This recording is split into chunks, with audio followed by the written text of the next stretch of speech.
स्वागत है आपका हमारे नवरात्रि स्पेशल रेसिपीज शो में, जहां हम खास आपके लिए लाए हैं एक नई फलहारी रेसिपी।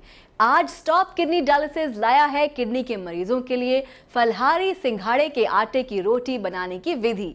तो कहीं जाइएगा मत, हमारी इस वीडियो को पूरा देखें, वो भी बिना स्किप किए हुए। आज के विषय में आगे बढ़ने से पहले जिन लोगों ने अब तक हमारे चैनल स्टॉप किडनी डायलिसिस को सब्सक्राइब नहीं किया है, वो जल्दी से चैनल को सब्सक्राइब करें, साथ ही बेल आइकन दबाना न भूलें। इससे आप हमारे चैनल से जुड़े रहेंगे और आपको हमारे द्वारा दी जाने वाली सारी जानकारी आसानी से मिल जाएगी। बढ़ते हैं अपने विषय पर और जानते हैं फलहारी सिंघाड़े के आटे की रोटी बनाने की विधि। इसके लिए आपको कुछ सामग्री की जरूरत होगी, जो कुछ इस प्रकार है। 1 कप सिंघाड़े का आटा, 1 हरी मिर्च बारीक कटी हुई और बीज निकालकर, इसके साथ लेंगे 1 चुटकी सेंधा नमक और साथ में आधे चम्मच से कम ऑलिव ऑयल। चलिए अब जानते हैं इसको बनाने की विधि। सबसे पहले आप आटे में सेंधा नमक, ऑलिव ऑयल और बारीक कटी हुई हरी मिर्च डालें। इसके बाद इसको अच्छे से मिला लें, फिर आटे को अच्छे से गूंद लें। पानी उतना ही डालें जितनी जरूरत हो। इसके बाद आटे को 2 मिनट के लिए ढक कर रख दें ताकि आटा सेट हो जाए। इसके बाद आप तवा गर्म करने रखें और इस आटे की गोलियां बना लें। फिर आटे की पतली सी रोटी बना लें और तवे पर डाल दें। अब इसके बाद आप चूल्हे की आंच कम कर दें और धीमी आंच में रोटी को पकाएं। ऐसे ही आप और रोटी बना लें। लीजिए, सिंघाड़े के आटे की रोटी तैयार है। अब कुछ खास बातें हैं जिन्हें आपको ध्यान में रखना है। पहली ये कि जिन किडनी के मरीजों को डॉक्टर या डाइटिशियन ने अलाउ किया हो, सिर्फ वही लोग व्रत रखें। इसके बाद सिंघाड़े के आटे का प्रयोग करने से पहले आप डॉक्टर से जरूर सलाह ले लें और इसका सेवन कितनी मात्रा में करना है ये भी आपको डॉक्टर ही बताते हैं, क्योंकि सभी किडनी के मरीजों की रिपोर्ट्स अलग अलग होती है और उन्हें उसके आधार पर ही उनके डाइट में बदलाव किए जाते हैं। इसके बाद जिन किडनी पेशेंट्स का फास्फोरस बढ़ा हुआ होता है, उन्हें इसका सेवन नहीं करना चाहिए। अगर आप सिंघाड़े के आटे की रोटी बनाते हैं और इसमें कुछ नया बदलाव देना चाहते हैं, तो इसके लिए आप इसके आटे में भुना हुआ जीरा पाउडर डाल सकते हैं। इससे इसके स्वाद में कुछ बदलाव आएगा। आप इसके साथ उबले आलू या साबूदाना भी मिलाकर इसकी रोटी बना सकते हैं, लेकिन इस बात का खास ध्यान रखें कि किडनी के मरीजों को इसका सेवन सिर्फ व्रत में ही करना है, वो भी डॉक्टर अलाउ करें तो। और अधिक जानकारी के लिए आप हमारे हेल्पलाइन नंबर पर फोन कर सकते हैं। तो आज के नवरात्रि स्पेशल रेसिपीज में बस इतना ही।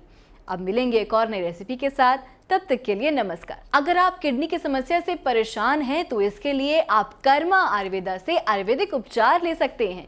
कर्मा आयुर्वेदा से इलाज लेकर ये किडनी के मरीज कैसे हुए स्वस्थ, आइए सुनते हैं उनकी कहानी उन्हीं की जुबानी। 5 महीने हो गए हैं लास्ट डायलिसिस कराए हुए और पहले सप्ताह में 3 बार डायलिसिस हो रहा था इनका।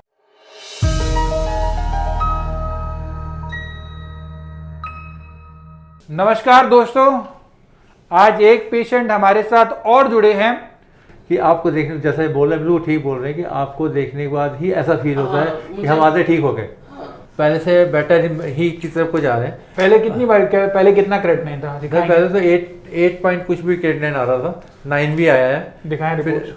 फिर ये सामने दिखाएं, कैमरे में सामने कीजिए। ये देखिए 8.6 है पहले से। ये 14 अप्रैल की रिपोर्ट है और क्रेटिनिन लेवल 8.6 है।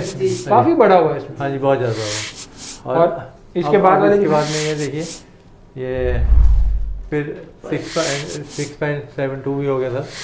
फिर उन्होंने एक टेस्ट कराया है और ये टेस्ट हुआ इनका 10 सितंबर 2020 को।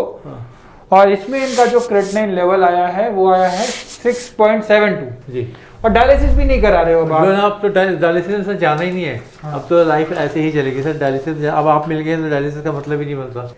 तो ये है स्वीटी भारत, जो दिल्ली साकेत से हैं, बट ये इनका डायलिसिस चल रहा था। सप्ताह में 3 बार डायलिसिस करा रहे थे, क्रेटिनिन बढ़ा हुआ था और आज इनका डायलिसिस बंद हुए कितना समय हो गया? 4 महीने हो गए, 4-5 महीने हो गए। 4 महीने से डायलिसिस नहीं कराया? नहीं, 4-5 महीने हो गए जब से आपसे दवाई ली है।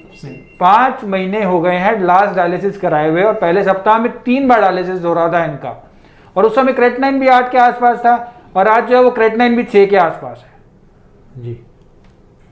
तो नामुमकिन में से ना हटा दीजिए और इसे मुमकिन कर दीजिए, क्योंकि यह संभव है। क्योंकि अगर स्वीटी भारत को इस तरह की रिजल्ट आ सकते हैं तो आपको भी आ सकते हैं। अगर जिस तरह से इन्होंने फॉलो करा आप भी फॉलो करेंगे तो आपको भी उसी प्रकार के रिजल्ट आएंगे। जी जी। जरूरत है तो विश्वास की जरूरत है, तो उसको फॉलो करने की, डिसिप्लिन में फॉलो। बिल्कुल